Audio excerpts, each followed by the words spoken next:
in the hot seat today. Our next doc is a top parenting expert who seems to have all the answers. Please welcome back to the show, Dr. Deborah Gilboa, also known as Dr. G.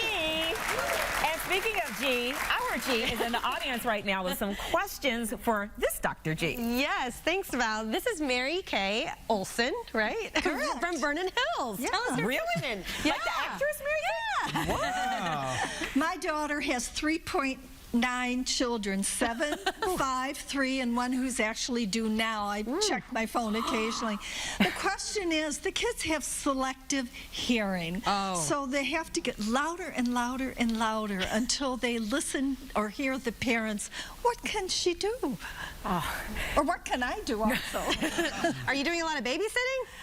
Yeah. I'm sure she is helping Especially out. with that new baby on the way. Yeah. So this is something that all parents know, is that, why don't you hear me until I'm screaming it in your face? But she can do 3 things, and so can you, before you actually try and engage that child. The first is, if they're not looking in your eyes, they can't hear you. If there's a screen on in their peripheral vision, they can't hear you. And for some kids, if they're even holding a toy, even if they're looking you right in the eye, they can't hear you. My son, if he's holding a Lego, nothing. Right. So face away from the screens, look me in the eye, put everything down, then say it the first time. Because every time we repeat ourselves, we get louder and our blood pressure goes up. We get more stressed, and then they get more stressed. And then the real trick, if that one doesn't work, is to get quieter. Yeah. They will lean in, especially younger kids. They want to hear the secret. So intentionally Listen, get quiet. adults have selective hearing. I mean, I tell people, You have someone in mind. I do. Yeah. Well, if I'm holding my phone, if I'm looking at my phone, yeah, everything tunes out. Yeah. All right. Bad. Okay, we've got another question from Paula. Hi, good morning, Dr. G. My question is pertaining to my 13-year-old daughter. Oh, Lord. And I am concerned, yeah, we were pregnant at the same time, Val. And I am concerned about her friendship loyalty and what we can do, especially when she's dealing with people that really aren't the best people to be involved with. So she has loyalty, which is a great trait, but maybe she's placing it in the wrong hands. And so I think that the best thing to do there is to ask her, not when it's come up about her friends, to separate it entirely and just be like, hey, what would a friendship deal breaker be? What would somebody who called themselves your friend, if they did it, you'd be like, that's not a friend. And start to help her understand the difference between someone who's a true friend, somebody who's got your back even when you're not there, who you can count on to tell you the truth and hear the truth, and just a person you like to hang out with. There's nothing wrong with people you like to hang out with, but they don't deserve your loyalty. Now, Paula, your daughter's here, right? One of them. One of them. Okay, this is my Victoria. oldest, Oh, yeah. that's not the 13. Okay. Not your 13-year-old, but what's your question? Hi, Dr. G. I have another question on behalf of me and my mom about my 13-year-old sister. You have concerns about her. Oh my God, you're your sister. Pretty much she has a friend that struggles with sexual identity per se, and I want to know how she can be a friend about it without making it her problem.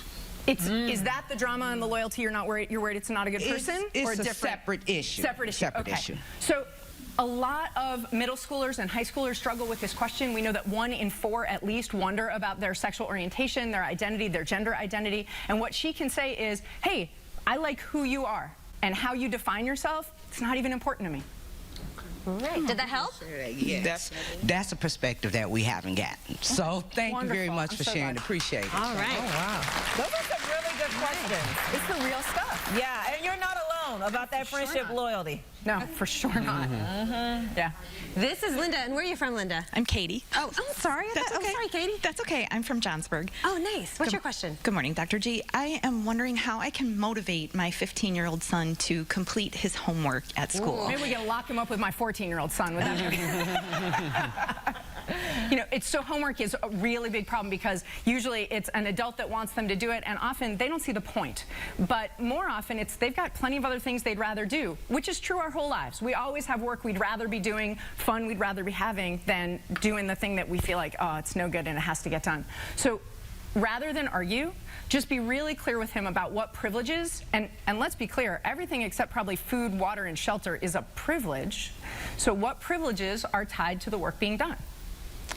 Do you know what privilege you're going to take away? I have tried taking privileges away. I've tried rewarding good behavior, but neither of those things seem to be working. So does he have something he wants to be or do, even if it's just be an adult and not have to do this?